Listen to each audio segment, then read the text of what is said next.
আসসালামাইকুম, আশা করি সবাই ভালো আছেন। এখানে দেখতে পাচ্ছেন আমি এখানে 5টি ডিম নিয়েছি আর সাথে কয়েকটি কাঁচামরিচ আর ধনিয়া পাতা।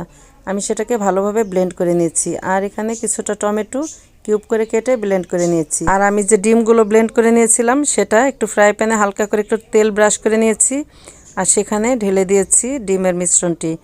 এটা আমি খুবই কম আঁচে, একদম অল্প আঁচে এটা আমি কিছুক্ষণ আর কি একটু পুডিংয়ের মতো তৈরি করে নিয়েছি। আর এটা এখন আমি পিস পিস করে কেটে নিচ্ছি। মাত্র 5 মিনিটেই আমার এই ডিমের পুডিংটি তৈরি হয়ে গেছে। এটি একটি পুডিংই বলা যায়, কারণ এটি সুন্দর মতো পুডিংয়ের মতো নিচ থেকে লেগে যাবে না কোনো রকমেরই। একটু জমাট বেঁধে গেলেই আমি এটাকে চুলাটা বন্ধ করে পিস পিস করে কেটে নেব। আমি আমার পছন্দ মতো পিস করতেছি, আপনারা চাইলে এর চাইতে একটু ছোটও করতে পারেন, একটু বড়ও করতে পারেন। তো এই যে দেখতে পাচ্ছেন পিসগুলো করা হয়ে গেছে, দেখতে কিন্তু খুবই সুন্দর লাগছে।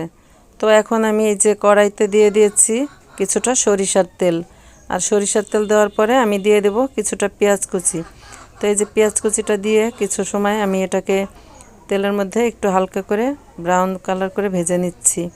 তো এরপরে আমি এখানে দিয়ে দিচ্ছি পরিমাণ মতো আদা রসুন বাটা, হলুদের গুঁড়া, মরিচের গুঁড়া, ধনিয়া গুঁড়া, লবণ। আমি ডিমটা যখন পেস্ট করেছিলাম তখন সাথে কয়েকটি কাঁচামরিচ দিয়ে দিয়েছিলাম, তাই আমি এই পর্যায়ে অল্প কয়েকটি কাঁচামরিচ দিয়ে দিচ্ছি। যেহেতু আমি এখানে সাথে গুঁড়ো মরিচ দিয়েছি তাই ঝালের পরিমাণ এখানে একটু কম দিলেও হবে। আমি আগে থেকেই টমেটো দিয়ে যে একটি পেস্ট তৈরি করে রেখেছিলাম সেটা এই পর্যায়ে দিয়ে দিলাম। আর এটা কিছুক্ষণ কষানোর পরে আমি এখানে দিয়ে দিব কিছুটা মুরগির মাংসের মশলা। আমরা সবসময়ই সাধারণত ডিম ভুনা বা ডিম দিয়ে ডাল দিয়ে রান্না করি, আলু দিয়ে রান্না করি, ডিম আমরা বিভিন্নভাবে রান্না করে খাই। ডিম আমরা যেভাবে রান্না করি না কেন, ডিম আমাদের ছোট বড় সবারই একটা পছন্দেরই খাবার। তো এই যে দেখুন আমার মশলাটা খুব সুন্দরভাবে কষানো হয়ে গেছে। এই পর্যায়ে আমি কিছুটা ঝোলের পানি দিয়ে দিলাম। তো ঝোলের পানিটা দেওয়ার পরে এখানে ঝোলটা বলক আসার সাথে সাথেই আমি এখানে দিয়ে দেব সেই ডিমের তৈরি করা পুডিংটা। তো এই যে দেখুন এখানে কিন্তু খুব সুন্দর একটি কালার এসেছে, লাল সবুজের একটি মিশ্রণ। আমার কিন্তু এটা দেখতে খুবই ভালো লাগতেছে, যেহেতু আমি এটা ফার্স্ট টাইম রান্না করতেছি। আমিও কিন্তু এটা অন্য একজনের ভিডিও থেকে দেখেই রান্না করতেছি। তো আমার কিন্তু ভিডিওটা দেখে খুবই ভালো লেগেছিল, সেখান থেকে আমি ইন্সপায়ার হয়ে এই ভিডিওটি আমিও বানালাম। তো আপনারাও বাসায় এইভাবে কিন্তু রান্না করে খাবেন।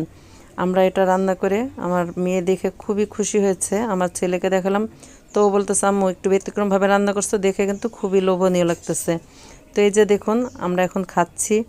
তো এই যে খুব সুন্দর লাগতেছে, মানে দেখতেও যতটা আকর্ষণীয়, খেতেও কিন্তু অসাধারণ হয়েছিল। আপনারাও কিন্তু নিশ্চয়ই এভাবে খেয়ে আমাকে কমেন্টে জানাবেন কেমন লাগলো। আশা করি আমাদের যেহেতু এতটা ভালো লেগেছে আপনাদেরও নিশ্চয়ই ভালো লাগবে। তো আমার আজকের ভিডিও এ পর্যন্তই। আপনাদের সাথে দেখা হবে অন্য কোনো ভিডিওতে।